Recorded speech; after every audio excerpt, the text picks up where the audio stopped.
The team is empowered, the team is capable, and you need to get out of their way can be really challenging for people. So it's changing how you think about the value that a leader brings. It's actually really rewarding and fulfilling once you get there, but it can be a tough journey for people who have been rewarded, been promoted for micromanaging for their whole career, and now you're asking them to stop doing that. It's a tough change.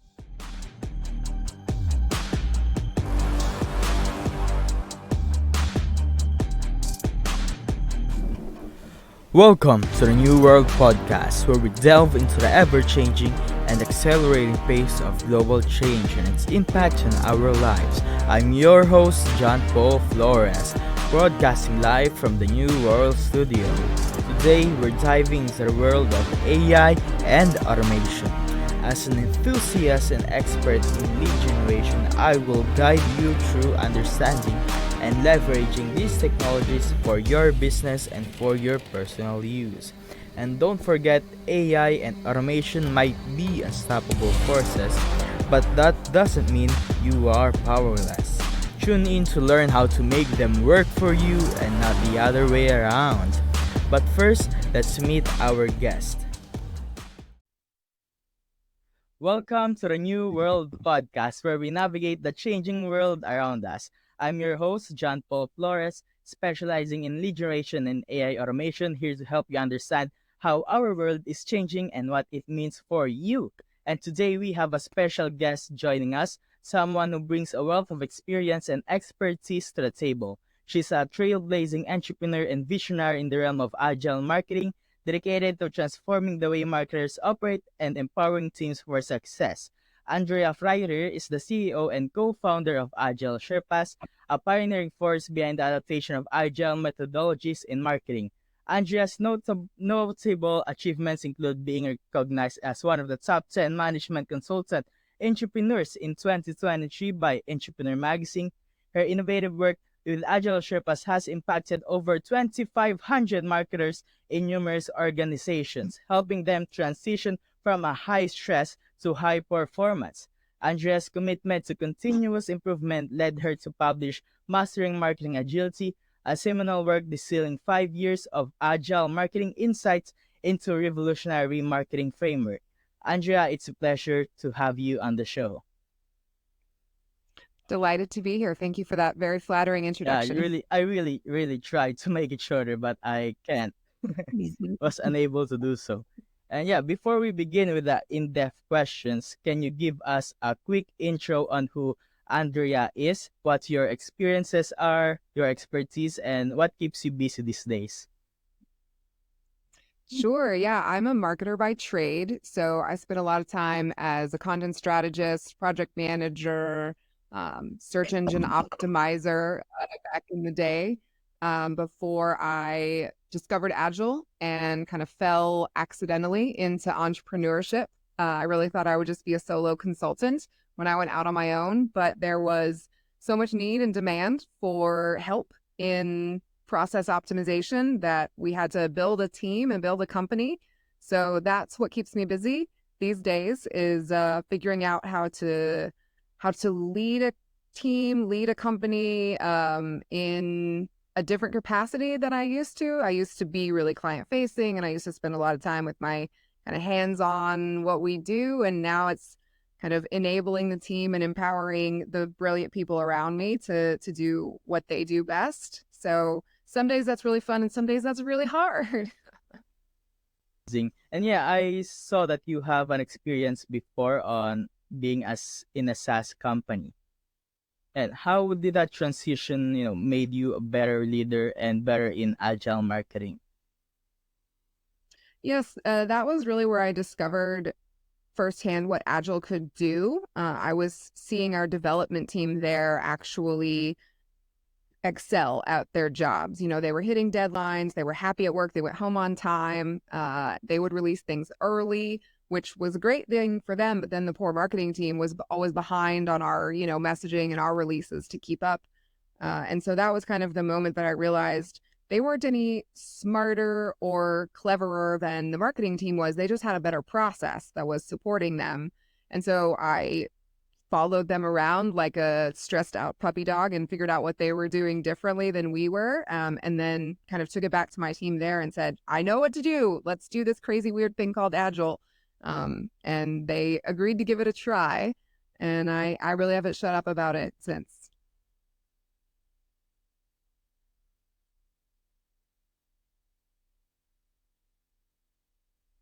So, agile marketing is preventing these giant big bang campaigns that blow your entire annual budget for little to no ROI. It's preventing those things from happening and instead taking the great ideas and the great things that marketing has to offer and breaking them down into bite-sized pieces that can be released incrementally.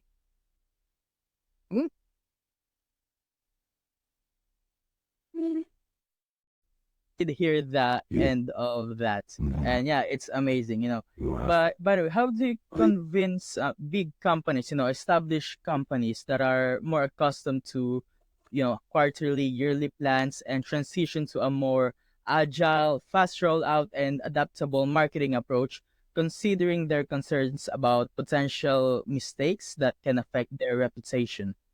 Yeah, it's a lot easier than it used to be honest. I think a lot of people have experienced firsthand the danger of too much upfront planning and too much investment. It can feel really comforting to have a perfect plan, but over time you realize, having gone through it enough, that it doesn't usually work out that way. It doesn't reflect the realities of a campaign, or you can't always predict how people are going to react to different messaging or to different offers. And so, really, post COVID, it's gotten a lot easier because everything changed so quickly during that time. Most marketing folks experienced the inadequacy of traditional ways of working during that time. And so they felt the pain of that old style of working.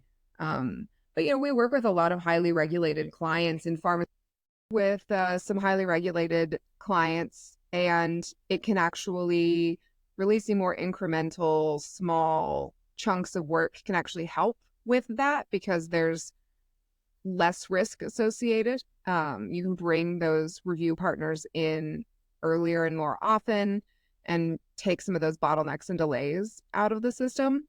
So it's really about helping people understand the details of how it works. And usually once you get to that point, it's very intuitive that, oh, this is probably actually a better way to work.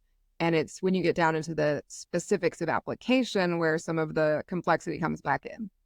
In an agile marketing setup, how often does a team, try and uh, put out content and, try to analyze the data that you have collected? I would say that depends a lot on who they're marketing to. So some of our clients that are in more of like a B2C, consumer facing organization or industry, they're coming out with content all the time, right? Social especially is a daily and constant stream of things. More bigger pieces of content, right?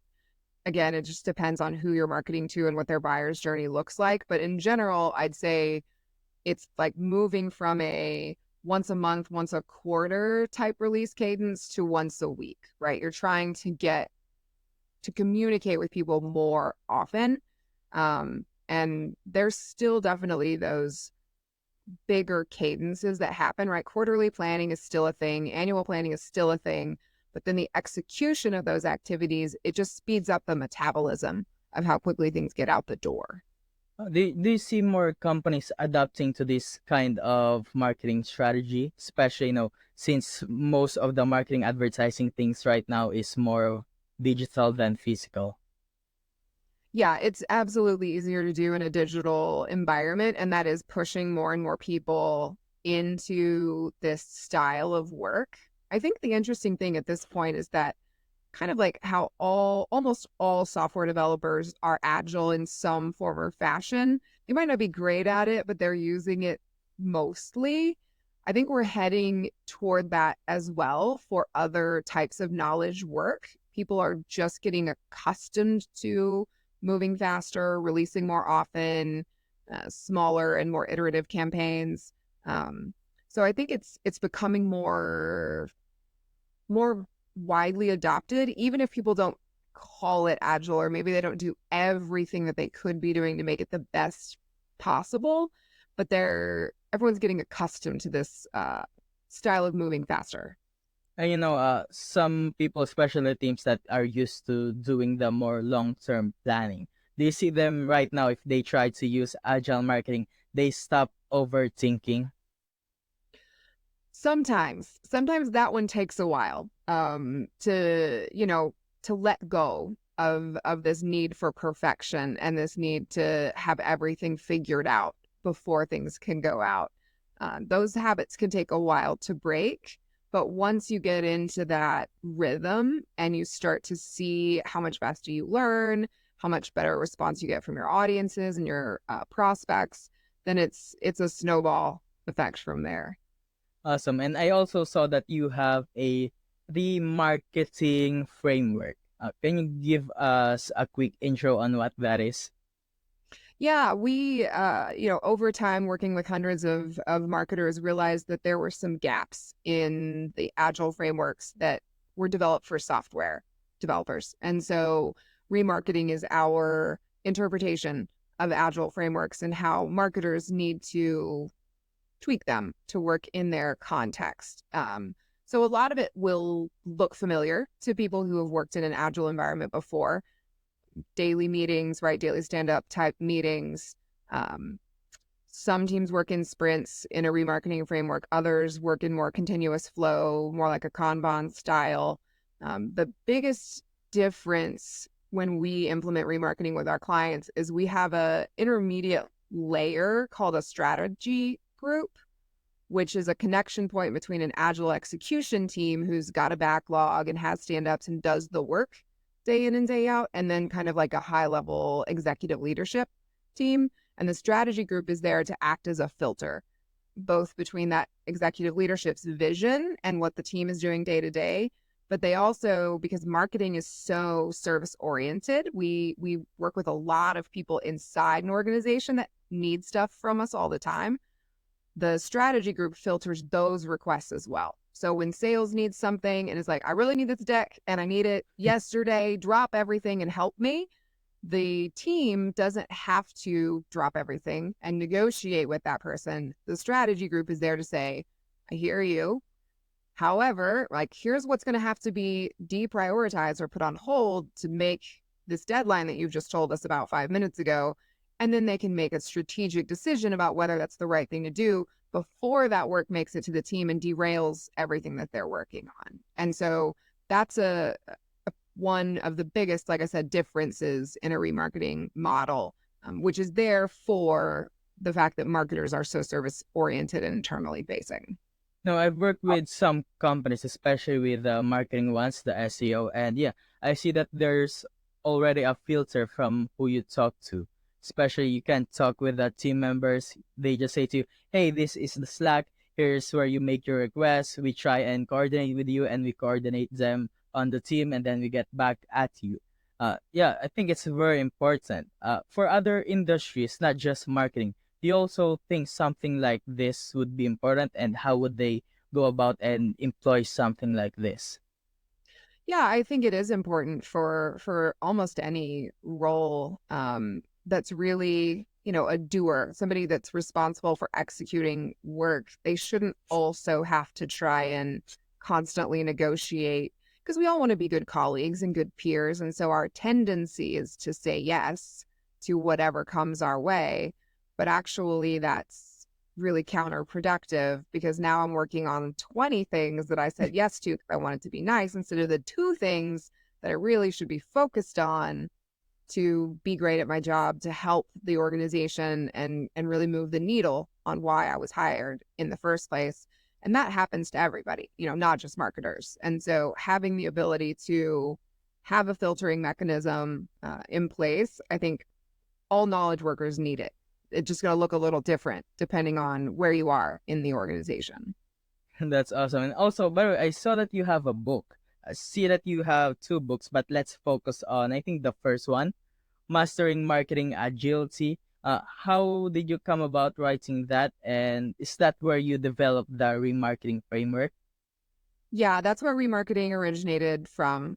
It really was a guidebook for, the synthesis of 5 years of working with clients and what I wished everybody knew when I showed up on the first day working with a client. And so I'm a writer, I'm a content marketer, and my instinct is always just to share everything I know and try to help everybody do the best work that they can. And so that's really what the book is it's a if you didn't ever want to hire me or hire Agile Sherpas, you could follow this book and figure it out on your own. I think you should hire Agile Sherpas, and our team is amazing and will help you do it a lot better. But the book is the roadmap, to take a traditional marketing organization and transition it fully to agile ways of working, team composition, processes and operations, daily activities. It's all in there. It's a big dump from my brain into a book after, like I said, 5 years of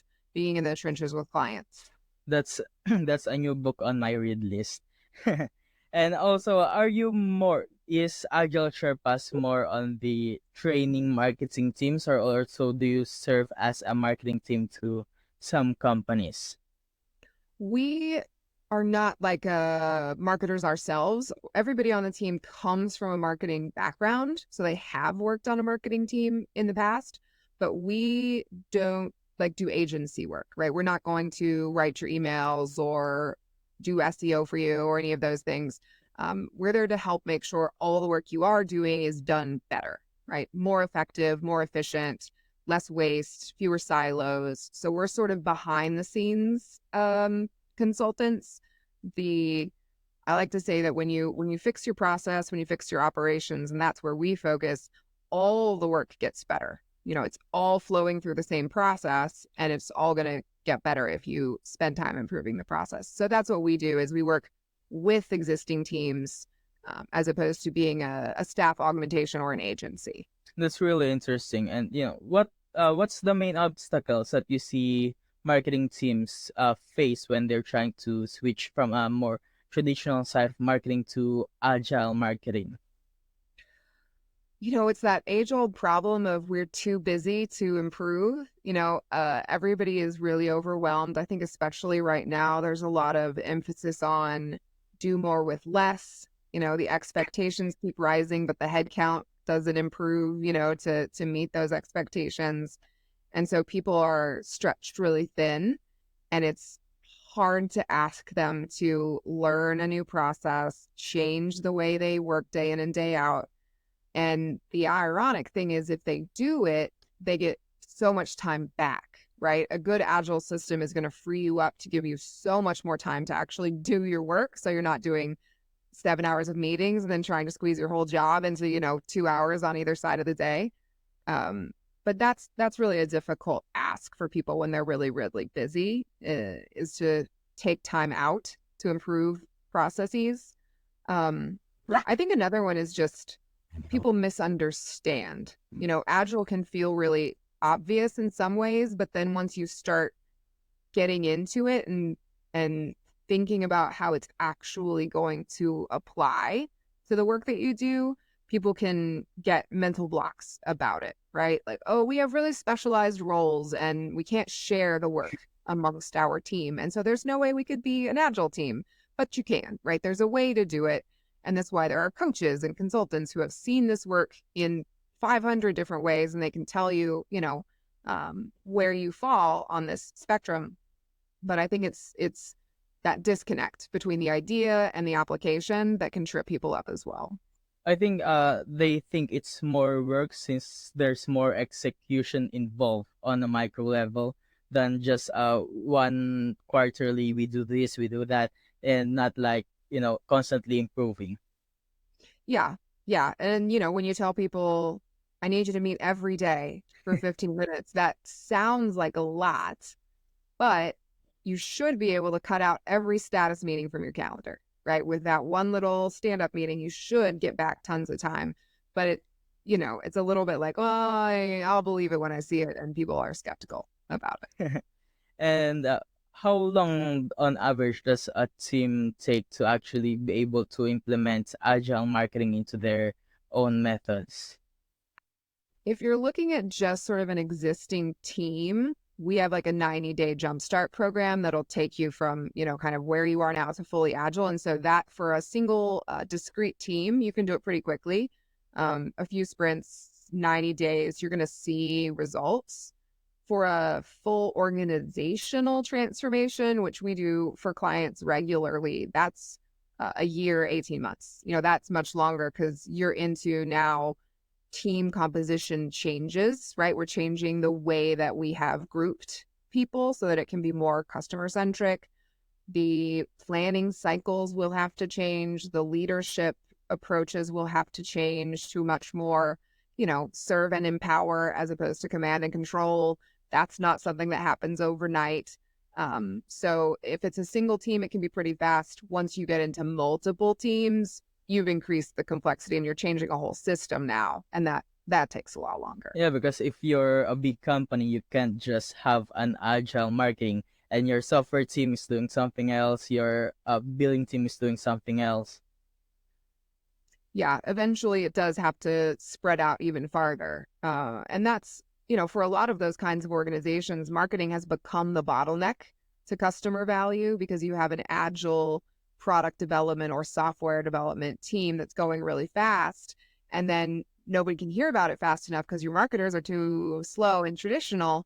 And so, but if you fix that bottleneck, then it's going to be something like procurement's your problem or HR is your problem. So you're going to have to keep going and, kind of move down the line and fix everybody eventually. And just on first glance, I think agile marketing is more on the for the companies that are B2C. Is that correct? Honestly, I would say from the clients we work with, it's more B2B Oh, than B2C. And I suspect that's because the B2C buying cycle is so much shorter that it's a more naturally iterative style of marketing already. So they don't have as much drive to change. Whereas B2B, right, especially in these more traditional industries, banking and pharma and things like that, they're so traditional, right? They plan everything, they budget everything down to the dollar, and they're going to follow that plan, no matter what, even if it's marching them over the cliff eventually. And so they need to change a lot more than the B2C folks. That's my hypothesis. awesome. And when I first read your company name, Agile Sherpas, I was wondering what Sherpas actually means. So a Sherpa is someone who climbs a mountain with you, right? And so we chose that quite deliberately. So we want to go with our clients on their journey. We're going to carry a backpack right along next to you. As we climb farther up the mountain, we're going to hand you some more things to carry as you're getting stronger and you know the path, right? And eventually we're going to pat you on the back and send you on your way and you can keep going without us. But that's really the point of the name is we're there to be your co-traveler. There's lots of consultants, right, that'll dump a giant slide deck in your lap and wish you luck. Go implement it. We hope that it works out, but we're not those guys. We're there to go with you on the journey. So some of them are basically like, hey, here's what you need to follow. If you follow them, it's great. If you don't follow them, it's your fault. So some Yeah, of them are like that. Yeah. You don't want to be those people. you don't want to do that. You don't want the $2 million slide deck, and then you're gonna die on the side of the mountain. So that's not what And how do you see agile marketing, the framework, the plans, the people around it, changing? I think eventually we won't call it agile marketing. It'll just be marketing. It'll just be the way that we work and the natural approach. I think we're quite far away from that, but eventually it'll just be normalized. Um, and I think as more and more people adopt it and experiment with it, we'll see new styles, new approaches. If that's how remarketing came about, is we saw shortcomings in what was out there, and the more people that use it, the more ideas you get and the more innovations you get. which I think is great. And Agile needs that. Agile as a movement, needs more ideas, needs more people, needs new perspectives. And then it'll just continue to be applicable for everybody and not just what software developers get to use. That's amazing. And how do you recommend measuring the success and effectiveness of agile marketing, just marketing initiatives within an organization? We like to talk about the efficiency of the process. So you should be getting more done. That's a no-brainer with Agile. Like more work should be going through the system, and that can be an Agile metric like throughput or cycle time, or it can just be, we have clients who kind of track the raw number of projects that are completed in a certain amount of time. So however you want to do it, but more work should be going through the system. And then you also need regular kind of marketing KPIs to make sure you're being effective, because you don't just want to do more bad work, right? You need to actually be moving the needle on your KPIs, and that's going to be dependent on the marketing team, right? If you're B2B, your metrics are going to be different than if you're B2C, for example. So those are the two. Well, and then there's really a third kind of bucket there, which is overall happiness of the people in the system as well, right? So you don't want to just push people to go as fast as they can until they die, right? Or quit. We want people to enjoy their work, because happy people do better work. And so faster, more successful activities done by happy people. Those are sort of the three areas that you want to be keeping an eye on. And as you said before, you also need to be able to change the leadership style if you want to adopt this methodology the correct way. Can you be more specific on how a leader can be more supporting and more empowering so that they have more success in this type of strategy? Yeah, it's critical for the leaders to change. And it really is less about telling people what to do, how to do it, when to do it. And it's a lot more about establishing clear strategic priorities, right? You need to be able to be laser focused on what matters, and then become a heat shield, right? To say, leave my team alone while they go do amazing things, and I will be the one to tell you no, or not right now, because I need my team to stay focused. And so then also make sure that you're a good conduit for what is the big priorities of the organization, and making sure your team is contributing to those, and then going out into the market as well and talking to customers and understanding what they need. And so it's a different set of activities. It's a different way of feeling that you're valuable as a leader, right? I've seen some folks who really struggle because they're used to looking at everything, right? I need to approve every piece of collateral. I need to see everything before it goes out the door. And that's how I provide value to the team. That's my role, right? And to take that away and say, you don't need to see everything. The team is empowered. The team is capable, and you need to get out of their way, can be really challenging for people. So it's changing how you think about the value that a leader brings. It's actually really rewarding and fulfilling once you get there, but it can be a tough journey for people who have been rewarded, been promoted for micromanaging for their whole career. And now you're asking them to stop doing that. It's a tough change. So basically, they need to be less on micromanaging and, more on letting go of control. Yeah. And you're enabling and equipping people around you to succeed. And you might not get as much credit, but your team is going to succeed. And that's really your job, is to push them forward. So basically, be a true leader, not Be an actual leader. Yeah. Yeah. And hey there, thank you for listening on the New World Podcast. If you're enjoying the way I ask questions and insights we're uncovering here on the New World Podcast, don't forget to hit that subscribe button. By subscribing, you'll never miss an episode. And hey, if you're ready to learn more about lead generation and automation, which are the two of my expertise, I offer coaching services tailored to your needs. Plus, for a select number of people every month, the consultations are free for the first time. So hey, if you're ready, you can reach out to me on LinkedIn. I'll have it here. And also, let's work together to unlock your full potential, and let's get back to the show. Hey there, thank you for what advice do you have for marketers who may be hesitant into adopting this type of methodology and their concerns about the disruptions or, resistance from the stakeholders of their company? I would say ask forgiveness, not permission. Like just start. Just go and take a couple steps. This is what I did in the early days. I made a personal backlog just for myself and a personal Kanban board, and I still use my personal Kanban board to this day. And you can manage your own individual work in agile ways and start to see some value and get some proof points. And you don't have to tell anybody, right? You'll just become way more productive and people will be sort of surprised and impressed and ask what you're doing. And then you can tell them about these great new practices that you've been experimenting with. And maybe everybody should try it together. And now we're an agile team. Um, so I would say, give it a try. Like, what do you got to lose? It's not going to be worse than being overwhelmed and always behind. It's going to be a lot better.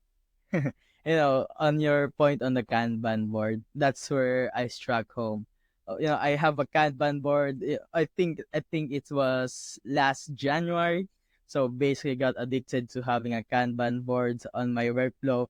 Just stacking all of those points, the task done. Then you see the overview. Oh man, I have many things that I have done. So it's basically an ego boost every day when you look at it. Yep. We use Asana with my team, and whenever you drag something to done, not every time, but sometimes you get like a unicorn or a platypus that flies across the screen, and so it's a nice little boost of serotonin when you get something done. And I also saw that you are in Forbes Business Council, which is amazing. How do you balance that with being a CEO in your company and being also, I think, a writer, if I'm not mistaken, in Forbes Business Council? Yeah, I don't have any magical tricks for that sort of thing. My brain is a writer's brain, and it's like breathing to me. Like I sit down and just write. I don't even hardly have to brainstorm. I don't know why. It's just how my brain works. And so I find it quite cathartic and relaxing to write. And so it's like a break from from being a CEO to get to write a column. I write a newsletter for Agile Sherpas that goes out every other week. And so I really enjoy those. I find them, yeah, very therapeutic. And basically, you have a lot of great ideas, and writing that on newsletters and Forbes Business Council basically calms your mind. It does, and it helps to get the ideas out, yeah, and see them on paper and helps clarify them. And I will also say my Kanban board is my savior in this regard because I have a card for my column, I have a card for the newsletter, and it gets prioritized against everything else that I have to do and make sure that it gets done, on time and that I don't miss deadlines. At some point, Kanban board actually did stop working for me, but I did find a great replacement. So basically, have a lot of index cards where I write all of the tasks that I have done. Then, as you can see, I don't know if you can see it. There's like a red Oh yeah, there line it there, is. and there's a check. That's when I know I'm done. And now I'm just stacking this. I have like tons of them. I just want to share it with you. Yeah, and I basically, a successful day is five of this back to back filled with tasks that I have created. And yeah, that's just, I think, an addiction on work. Everybody needs a system and it changes all the time depending on what you need. I used to do sticky notes on a board pre-COVID. Now it's all on my computer. Oh, by the way, what changes did you see when COVID hit? Especially on, the first months coming into COVID. Oh, the first months were awful. Like we used to fly everywhere to visit our clients. Everything was done face to face. And obviously that all stopped overnight. It was really scary. We didn't know if we'd go out of business. Like, would anybody want to keep training with us? We were lucky to have started an online school a few months beforehand, and we had piloted a class in it already. So we transitioned everything to online virtual, instruction like this, like what we're doing now instead of in a room together. And it took a couple of months, but everybody realized it wasn't going away as fast as we all had hoped it was. And then everybody was like, we have nothing else to do. Let's all go to training. And so then we were overwhelmed and just inundated with demand. And so COVID actually turned out to be a really important inflection point because now 90% of what we do is virtual like this. And so we were able to scale quite a lot faster than we would have been if we were flying everywhere. So it was very scary and then very hard and then very good, all very fast. I think COVID is like a big reality check on many business owners' faces. You either improve and be great, or you're gonna die and wither out in this situation. Yep, that's very true. And how can a solopreneur, let's say a solopreneur, be more agile? And how can he make his company successful if he's a solopreneur using your methodologies? I am a huge believer in WIP limits, work in progress limits. I still use them every day. So it's basically a hard ceiling on the number of tasks you can have active at any moment. So if you're a solopreneur and you're doing things yourself, I recommend no more than 3. I use 2. So I can't be doing any more than 2 things at any given moment. So if I'm writing a column and preparing for this podcast, those are the only 2 things that I can be doing right now. And I can't start a third one until one of those is done. So it forces you to finish things, right? The sort of mantra of Kanban is stop starting, start finishing. Because it's easy to have 12 things. You feel like I'm working on 12 things and look how productive I am. But the problem is now, if you have an hour to work on those things, you're dividing that hour by 12. Your device here. Hey Andrew, can you hear me? I think your microphone again. Yeah. I hear. Can you hear me again? Can you hear me? There you are. Yeah. Awesome. Yeah, this software keeps cutting it off, but yeah, it's still an amazing software. Can you just go back on the middle of the answer that you've given? I apologize. No worries. So, yeah. So if you have an hour to do work and you're trying to do 12 things, then all 12 move a tiny little bit. But if you spend that hour just doing 1 or 2 things, you might actually get it all the way finished. So it's really difficult to do. It requires a lot of discipline. But once you do it, you just start moving so much more work over the finish line. And I think when you're a one-person show, you have to be that disciplined or you'll just never move the needle on anything because there's always so much you could be doing. Oh man, the sounds again. Skip reverting to your. Keeps reverting to audio virtual. I don't know why. Here. Yeah, and awesome. Can you hear me? Can you try and speak to just so I can see? Yeah, still nothing. Hello?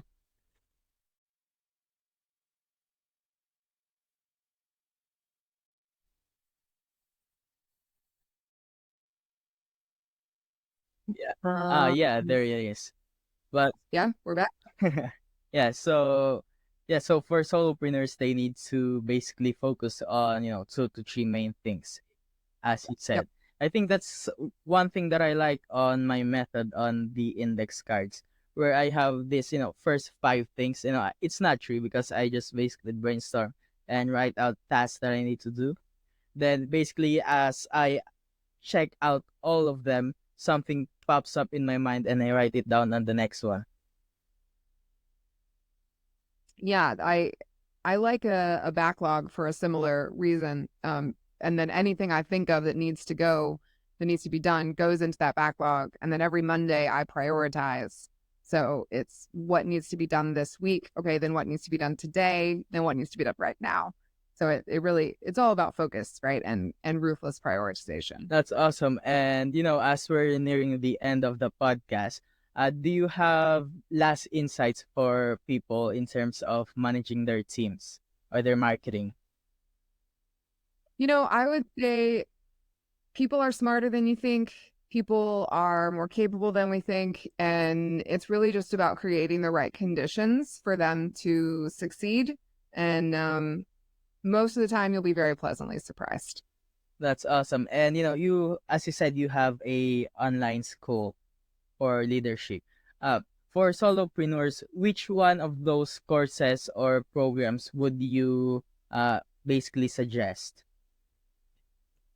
If you're a solopreneur, I would say go through, we have kind of learning journeys on our online school, the basics one, and then there's an application-based one. And that's going to teach you building a board, managing a backlog, limiting work in progress, all those things.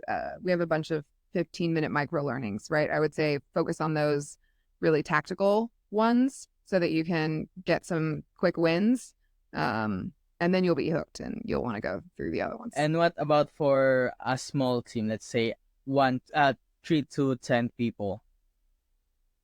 I would say same thing, but watch it with your team, right? Like learn about the backlog and then do it with your team. Build the backlog together with your team and start to implement those practices together, because it's great for one person. It's even better if you're doing it as a group and agreeing on what the priorities are for your whole team and not just for you as an individual contributor. That's awesome. And how can our listeners connect with you or find you and learn more about Agile Sherpas?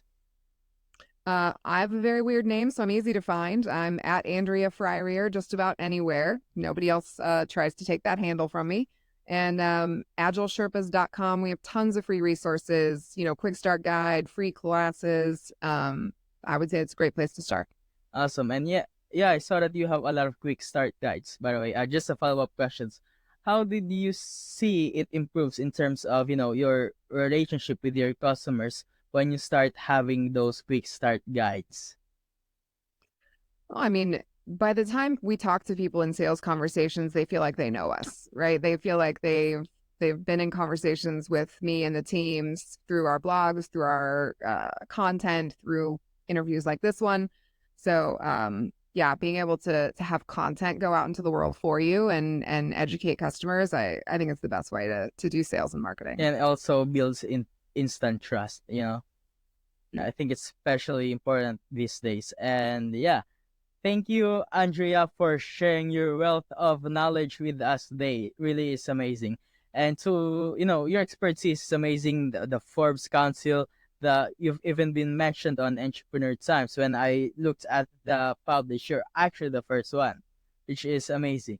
And yeah, to connect with Andrea and learn more about Agile Sherpas and her upcoming projects, you can visit agilesherpas.com. That's AGILESHERPAS.com. You can also follow Andrea on LinkedIn. I'll have it here.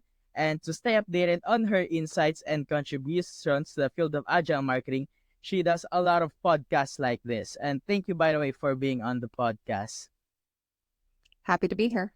Awesome. And yeah, thank you again for joining us. And we look forward to hearing more from you in the future. Thank you so much. That's all for today's episode of the New World Podcast. We have explored some fascinating topics with our amazing guests, shedding light on the upcoming new world. If you enjoyed today's episode and today's discussion and want to stay updated the future episodes, don't forget to hit that subscribe button to the podcast. And if you found value on what we have discussed, please consider leaving us a review on your favorite podcast platform. Remember, if you have any questions or topics you'd like us to cover, or if you are interested in being a guest in the future, please feel free to reach out to me via LinkedIn or email me at john.paul@aicinix.com and add New World Podcast, all capital, in the subject line so I can see it. I always love hearing from our listeners. And don't forget to check out our amazing guests. You can find more information about them by the contact details we provided earlier. Again, thank you for tuning in on the New World Podcast. I know your time is very important and I try to always make the next episode better than the last. Until next time, keep learning, keep growing, keep innovating. This is John Paul Flores signing off from the New World Podcast.